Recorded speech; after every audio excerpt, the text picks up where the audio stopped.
And you have to learn how to maneuver it. And I think one of the things I learned at Otis, amongst many things, which I'll share during the talk, is that it really does go a long way being a genuinely nice person.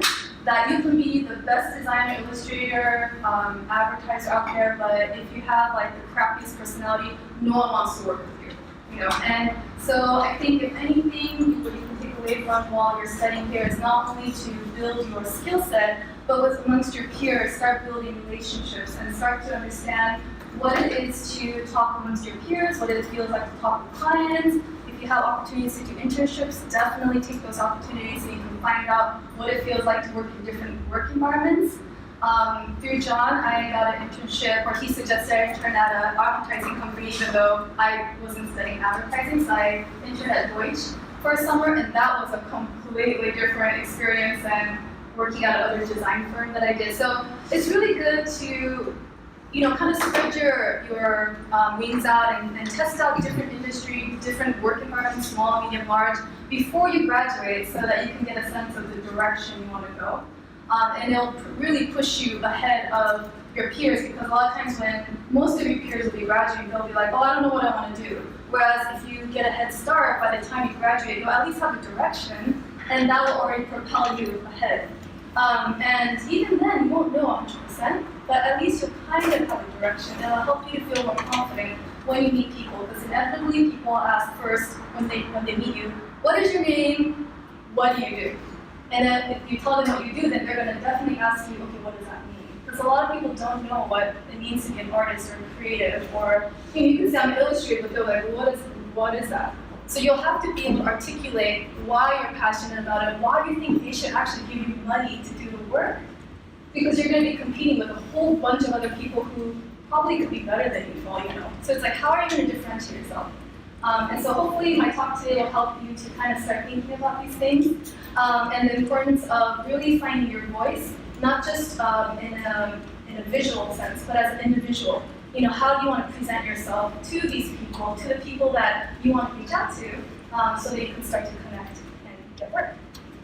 Okay, so I bring this up because I'm sure you feel it during school as well, but when you leave school, you feel it even more, that you're competing, and that you're always having to put out something new, and like, oh, what is that person doing? Oh, I'm trying to do something better, and there's internet, so you're comparing with Instagram, blogs, and everything makes you feel like you're not doing enough, that you're not good enough. But what I realized, I've been running my practice, started as a graphic design studio, and I'll kind of go into that, but I started in 2011, I graduated in 2009 from Otis, so I took a year to save up money to start my own business. I don't know if some of you know Greg Lindy, he teaches type design at Otis, but I worked at his studio while I was learning the ropes from him, and then I went on my own, but I realized that at the end of the day, you can only do what you know you do best. And not only that, you have to be able to, again, articulate that. And so it's not about concentrating about what other people are doing. You can look at other people's work and be inspired by it, but it's not about comparing like, oh, you know, I'm gonna try to copy them, or they were successful with that, so I'm gonna do the same thing. It's about taking that, thinking about, okay, how can I apply that to my business and my work, and seeing how you can make that your own. It's not about trying to manipulate it and do the same thing in a more fancier way. It definitely has to be your own. You have to think through it and make sure that you're making a point. So try not to compare, as hard as it is. But I think this is one of the key things for me, at least. And I continue to have to refer to this because I compare all the time. When I start to, you know, finish projects and things might be a little slow, and it's like, okay, you get a little nervous, you know, it's like, how am I going to pay my bills next month? So just focus on your own work. So I've had a lot of different job titles before my current title, which is an artist.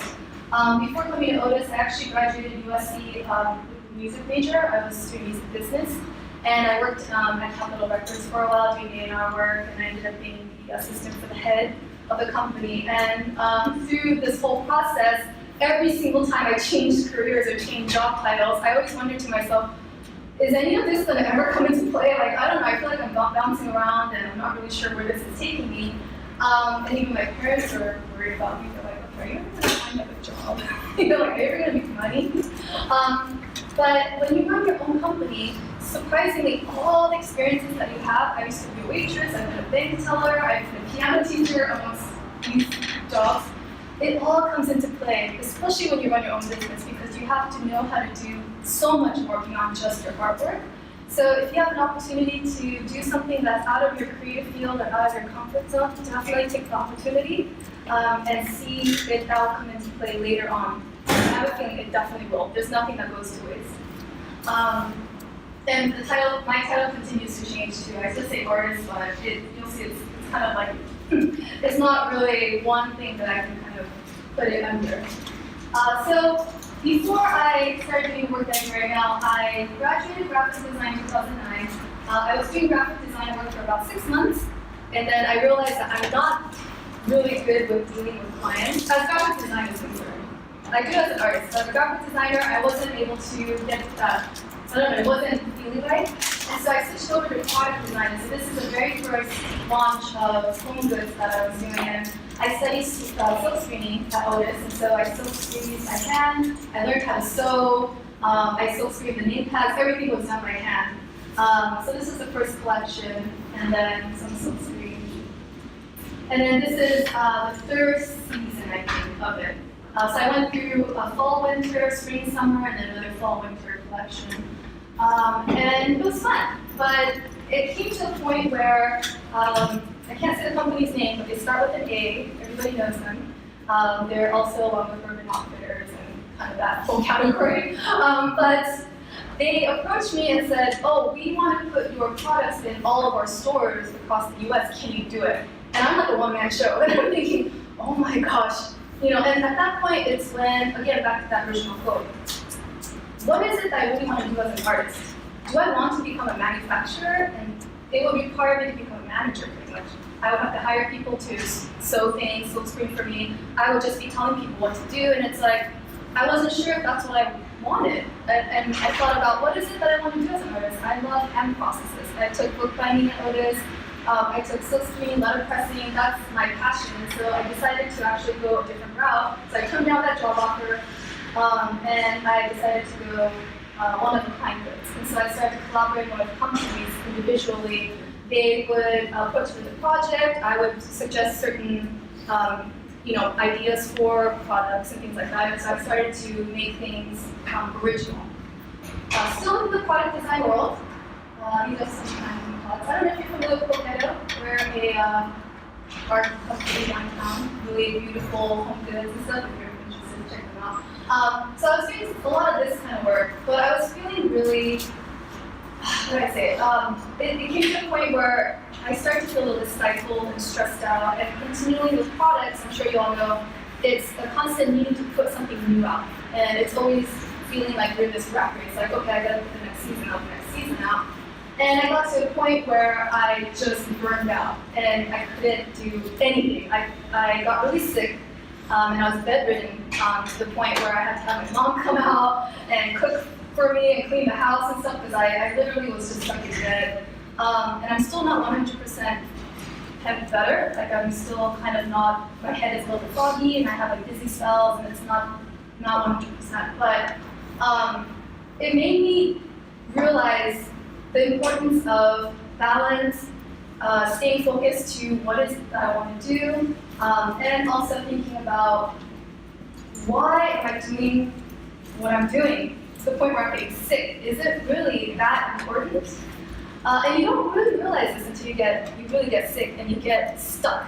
All your peers are becoming successful. All my friends are becoming, well-known and making a lot of money, and I'm stuck in bed all day doing nothing. And I was so angry.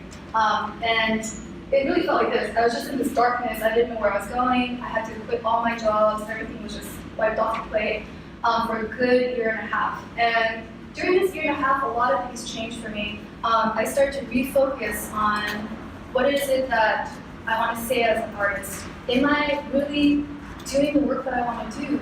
Maybe is there something else I want to do? I don't know.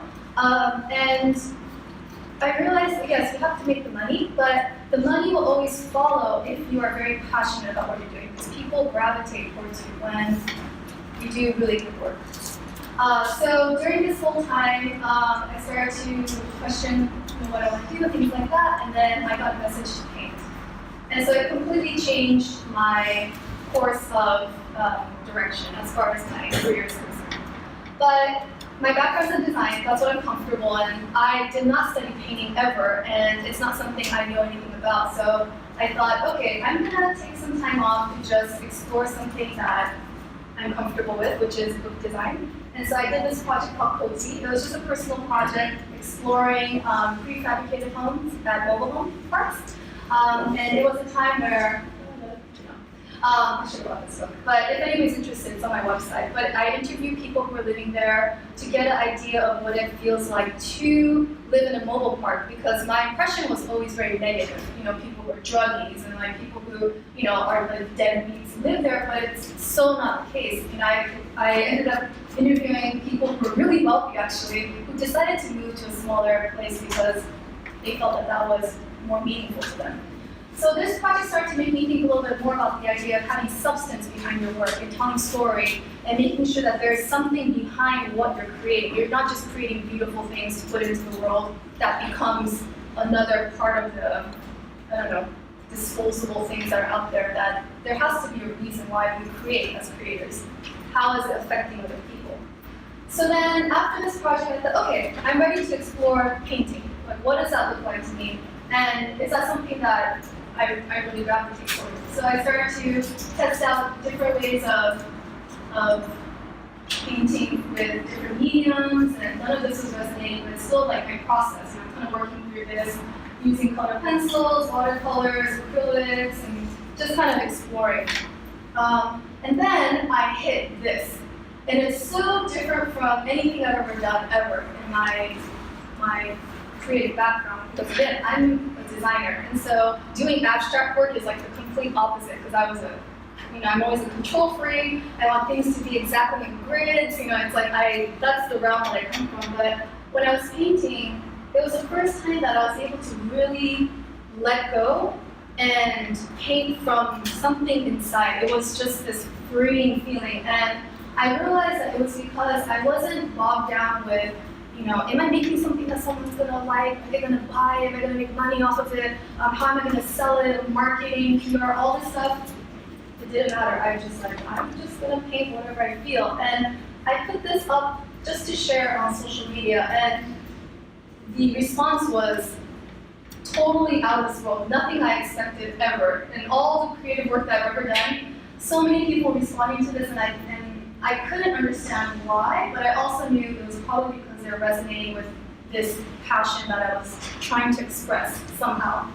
So this led to other paintings, and I started to think about it as work. People around me were like, you know, have you considered being a professional painter? And I couldn't come to terms with that because my background is, again, as a designer and musician, so I couldn't claim that title. But the more I started to paint, and the more it started to become a part of me, and I started to tell people and own that title, say I'm a painter or I'm an artist, and people actually started to resonate with that. Okay, what does that mean? So I started to talk about the process.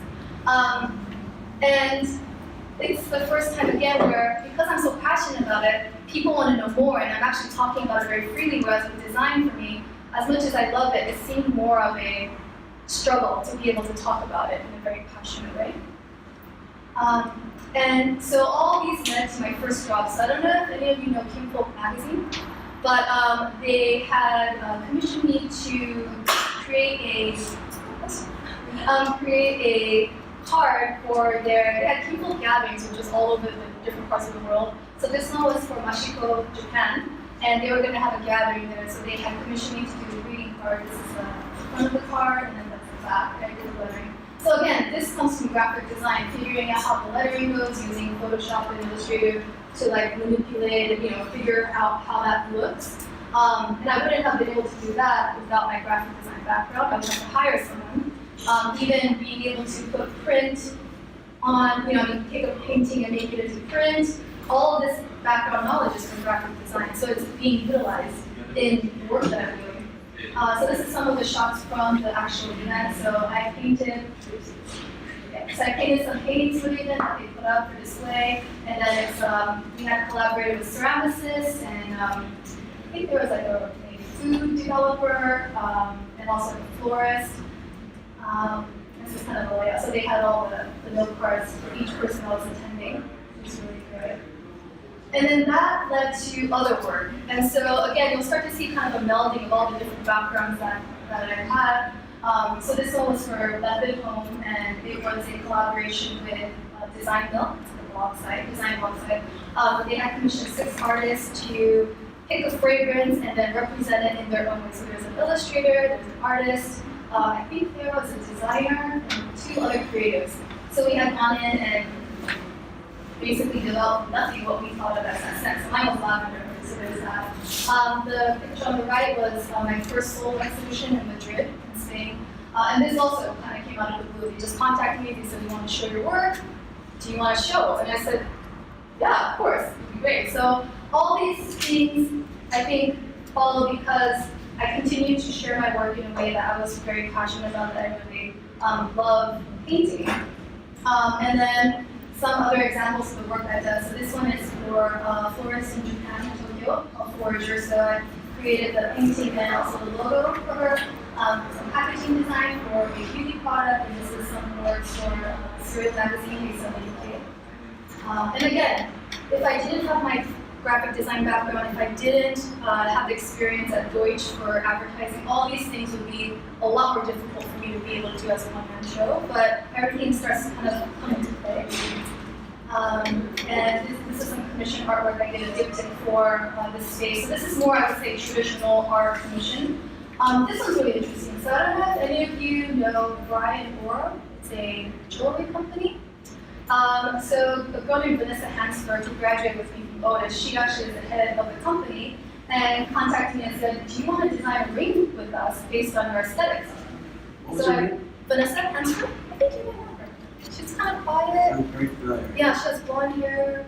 Yeah, she was like one of those quiet but like steady students. Graphic design? Yeah, graphic design. Graduated with you? Yeah, yeah, she's really good. I mean, her company's blowing up right now.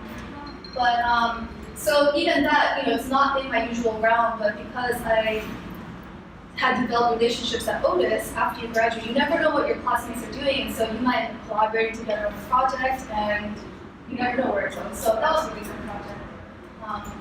Oh, just died. Okay. So some other examples of works on the left is my first magazine cover for a UK-based design company, and they had done a portfolio review. And then on the right is a book cover for a classical composer, which was really exciting because my background's in classical piano, so it kind of comes full circle. And then so this was, for me, one of the most exciting experiences I've had so far in my career is, so a Japanese or Tokyo-based gallery space had contacted me and said, "We want you to do a solo show in our space. You can do whatever you want. We will support you." So I thought, you know what? I want to bring music into it. I want to bring artwork into it. I want to take everything that I've learned so far and put it into an experience. And so for this one, I had composed the music and also created the paintings, and it was kind of in conversation. I don't know if any of you know like synesthesia, but I see colors and I see shapes when I hear sounds. And so the music that was being composed was based off of the artwork that I was creating. So it was kind of like this back and forth conversation. So I ended up creating a book, limited edition book, and a CD that goes with it. So the CD has the music that I composed for the exhibition. And here are some of the scenes. So this forager ended up being the florist I collaborated with for the space. And if it wasn't for our past working on the logo design, that wouldn't have been possible as well. So continue to keep your relationships as much as you can so that you can continue working together. And then this is the book that I recently released. I think John has a copy. Oh, okay. Where did John go? But it was, I've been wanting to write a book for a long time, and I finally went through with it. It's like this huge project.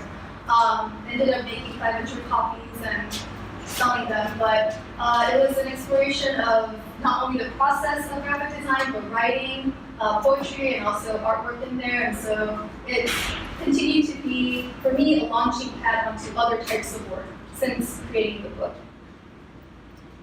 Here are some stills of the movie the mini movie we made. I don't know if some of you are familiar with Kickstarter. So yeah, so with Kickstarter you have to build like a video so that people want to pledge on your page. So this is kind of some of that work.